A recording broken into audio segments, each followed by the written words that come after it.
Welcome to this section that I will be introducing the Digital and Geospatial Farming Systems Tool Consortium, building a new era of predictive agricultural innovation to improve the livelihood of smallholder farmers. This section of the consortium is part of the SIIL 2021 virtual annual meeting, Pathways Toward Scaling and Self-Reliance. So we appreciate the support from Feed the Future, USAID, and of course, the Collaborative Research on Sustainable Intensification and Kansas State University. Before we get into specific topics related to the consortium, I would like, since the consortium is quite new, I would like to have a brief introduction about our team members. So the main team members are showing on the screen. Project leader, the person that is just presenting, Dr. Ignacio Ampiti, myself, Associate Professor, Farming Systems, Kansas State University, and I will be taking the lead on charge of overall management and coordination, director of the consortium, and also involved very heavily with our team on crop modeling, data remote sensing, and integration of data products and scaling up of those innovations. Then, other part of the team, project co-principal investigator, Dr. Nejada Devshami.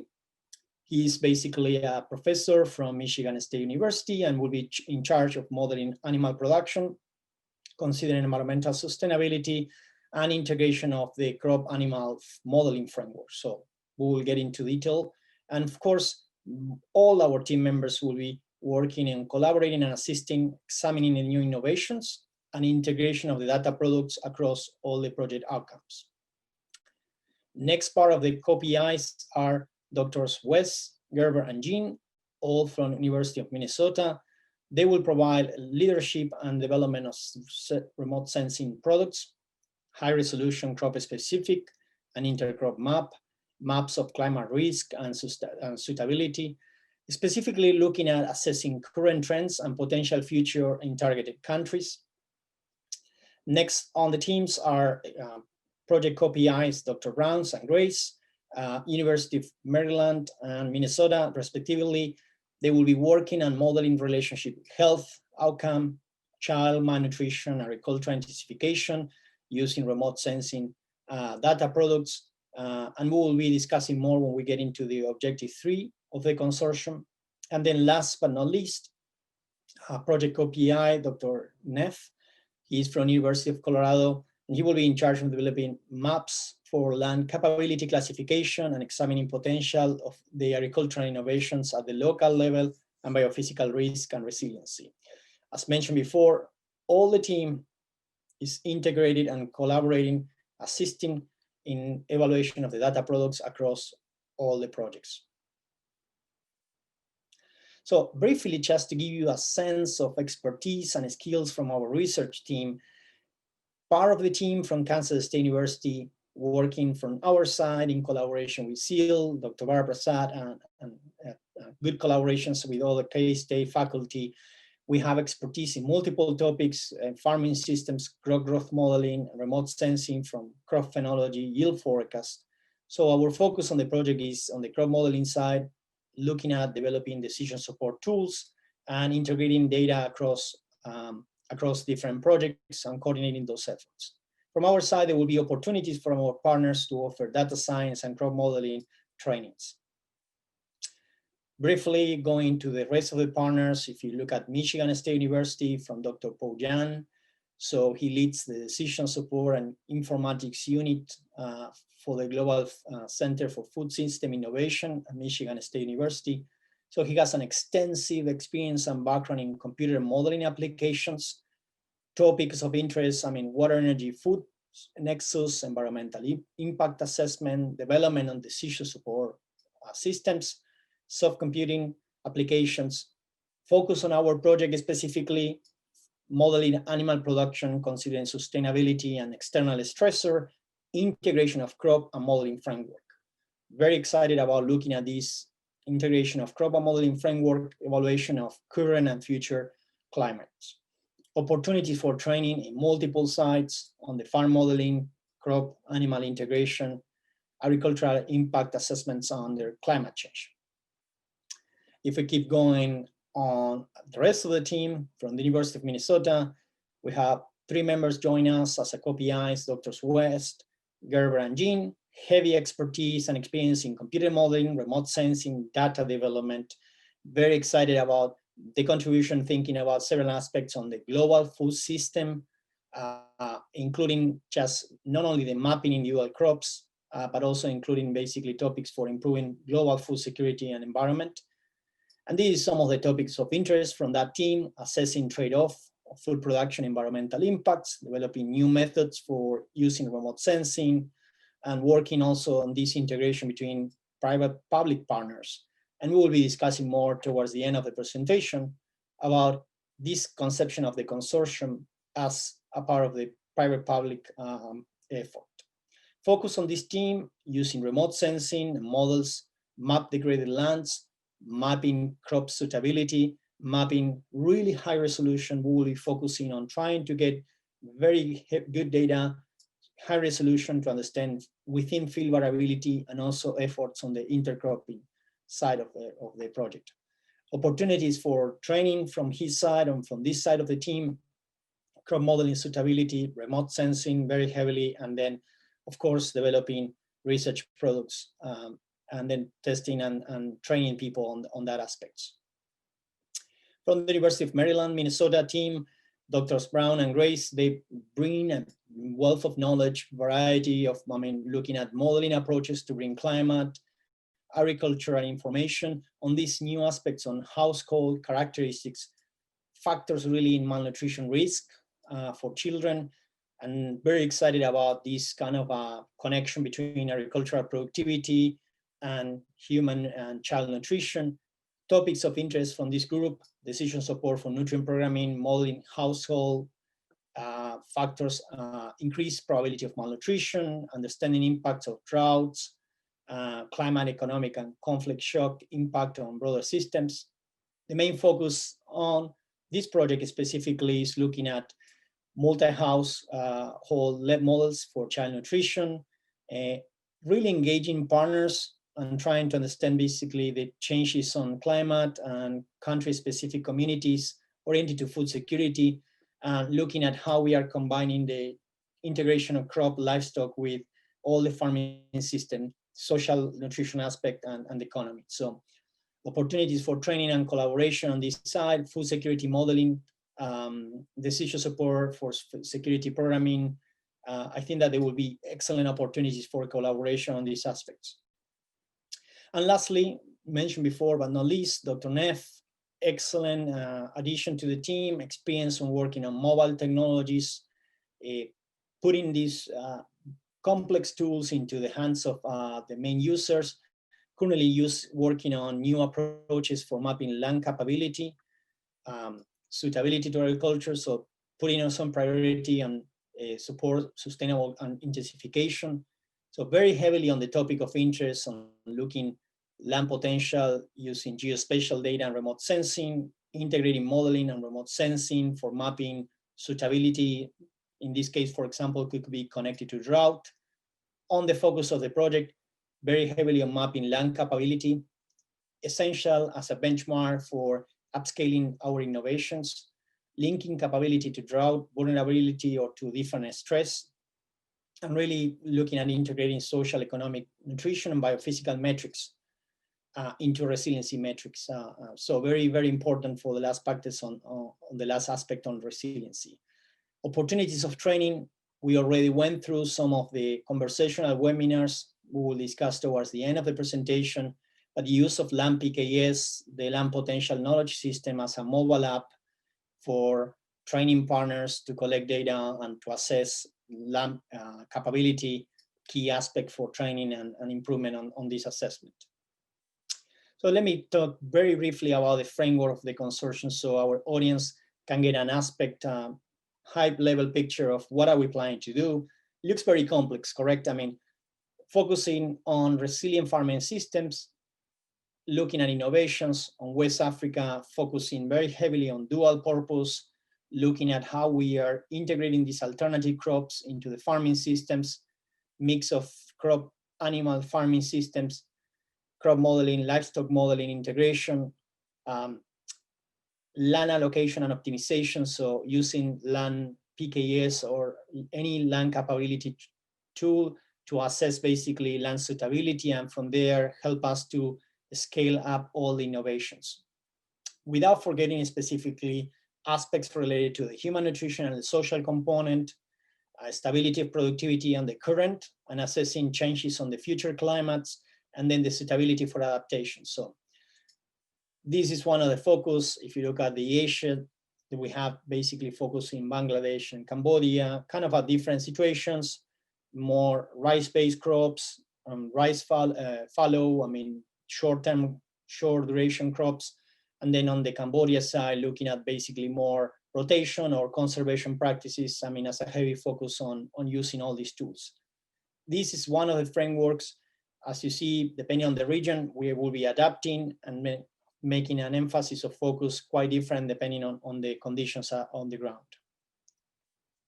So if you are wondering, okay, what is the main long-term goal of the consortium? So one of our long-term goal in parallel to, I mean, the SIIL and Feed the Future and USAID is the long-term goal of the consortium is really to improve resiliency of smallholders, enhancing productivity, economics, environment, and social aspects of human well-being.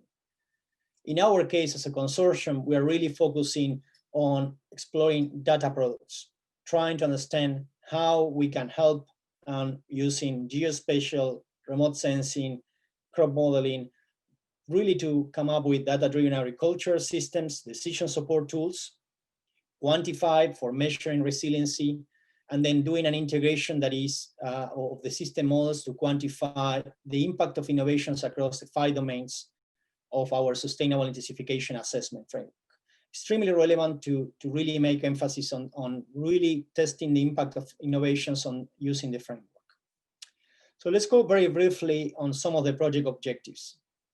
I'm highlighting 4 of the objectives. We will be touching at the end of the presentation on number 5. So objective 1, mention crop livestock modeling integration. Objective 2, remote sensing products. Objective 3, human nutrition and social component. And then objective 4, evaluation of the impact of innovations. So the general purpose of the objectives that we developed is looking at the data products to guide decision makers, to take really action towards improving food security, human nutrition, risk and management and resiliency of smallholder farming systems.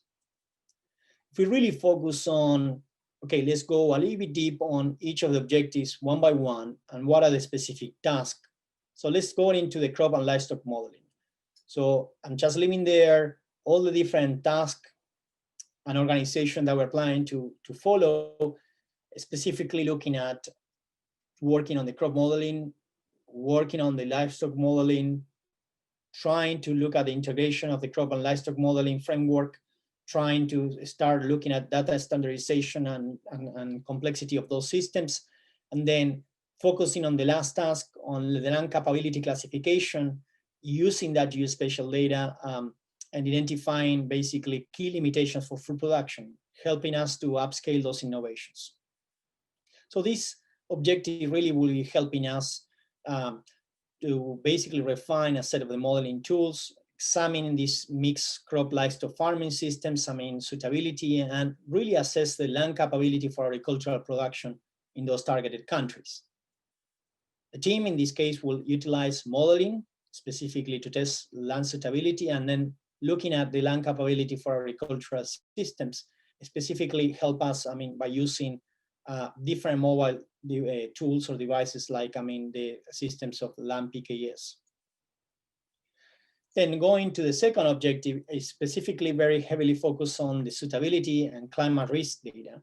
So working in, if you look at the task, high resolution maps, remote sensing data, map of climate risk for agricultural production, and looking at developing crop specific, I mean, suitability map across different farming systems. Very focused on a set of remote sensing products, assessing current conditions, but also looking at the trends and potential future scenarios in those targeted regions. Mentioned before, the team will utilize satellite imagery, data from in-country partners, and models really to produce maps for assessing current and future suitability. Looking at the third objective is human nutrition and social impacts. In this case, we are focusing obtaining and collecting data specifically on social environmental factors, DHAs, LSMS, data sets regarding really human health outcomes and obtaining household characteristics, to SIIL data. We are thinking on then this approach and conducting modeling to estimate relationship between household, nutrition and climate conditions, and also provide as final task the interpretation of model outcomes and how they will be translating into these effects of climate shocks to nutrition outcomes depending on the context. So connecting agricultural productivity, very heavy focus on the last objectives, but in this case, that capacity with child malnutrition and using all the context of livestock, field, agriculture, and climate variability data sets. The team in this case will produce models that will really allow an analysis of agriculture and innovations and the social nutrition impacts that these may deliver. So very heavy focus on, I'm really glad to see this, we are integrating in our project, social nutrition impacts and all the impacts that these might deliver. Last on this section, but not the least, is really looking at the impact of innovations. So we are developing different data products from all the different objectives, but the main point and the question is testing and feedback. And then from the beginning, our consortium was changing the approach, showing to the rest of the partners on the ground and projects working on different countries. Our consortium is extremely approachable. We want to work on this idea of co-designing and co-evaluations. So the tasks that we are presenting here are showing us establishing testing in target locations in collaboration with partners, reviewing the products, and trying to assess basically this importance in terms of geospatial impact and accuracy. And then from there, looking at how we can start scaling up some of the products in those targeted regions. So examining these potential implications of all the agricultural innovations, really looking at from the local level, social and biophysical risk and resiliency for the targeted countries. So in this case, the team will integrate products from the consortia into testable products, and we are looking on partnering with country partners. We are also, as I will explain in a few slides, integrating industry as founding members of the consortium to help us to training and to help us to scale up some products with the goal of co-developing and co-designing, so we can see these approaches that basically have self-reliance towards the next coming years. So what is the potential pathway for scaling an impact? Specifically moving on this direction is connecting this agricultural innovation and testing the innovations to increase resiliency on the face of climate change. Focusing in task, this specific task objective for the consortium, looking at technology transformations. So in consultations with USAID, local partners, policymakers, testing technology, identifying course of action of those interventions, and then co-designing approach. We are at this moment working, doing meetings, collaboration, webinars, obtaining feedback, and then working on this approach of co-designing data products. Second is assemble existing base data from in-country partners. Based on multiple conversations, we are already seeing that it's not clearly available a data inventory or repository from multiple country regions. So we are establishing a new initiative of moving forward, looking at really formalize all the data available from all the targeted regions and formalizing in terms of basically looking at where is the data located, looking at the information to see if we need to purify it or work with the partners to help us to understand the main points of that information, and really describing the data so we know exactly what is the data available today and what are the research gaps or data needed for investing on future efforts. All the information from our consortium will be available and will be uploaded to Dataverse, and that's to provide open and equal access to all partners. Among multiple data sets that we are working on developing at this point also is looking at agricultural data like soil grids, terrain, surface, slope, crops, mapping multiple regions, livestock density and land capability, and also, of course, working with industry partners and other countries on weather information and curating the weather data and just making that weather data available for open access. Looking at the household characteristics, health facilities, and other social aspect is really part of one of our objectives, as I mentioned before, of the consortium. Scalability of innovations. For us, this is one of the critical aspects of testing, providing feedback, and then correcting for improvement. Key collaborations for extending our impact and testing the products. All the new data products are shared with partners at the host countries, all stakeholders, and then training provided to make sure that we are extending the impact of those data products.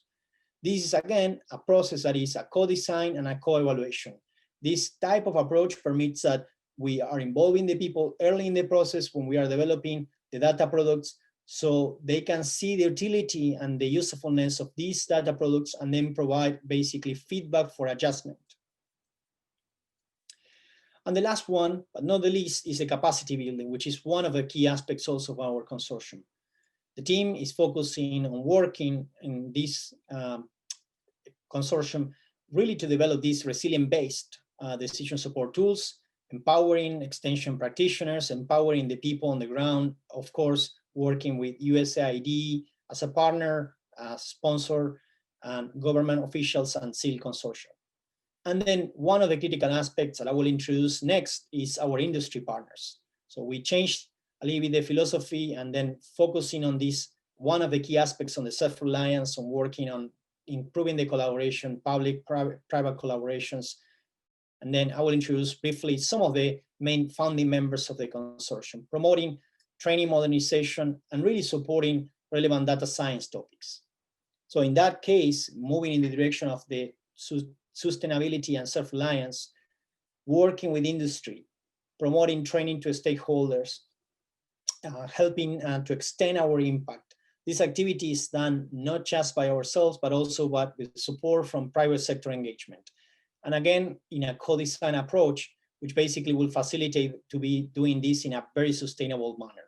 Some of the key founding members for our consortium at this point initially are Corteva Agrisciences, helping us to provide support in the field in those targeted countries, Microsoft Education, helping the consortium and team members and all our stakeholders on training on data science, data management and storage.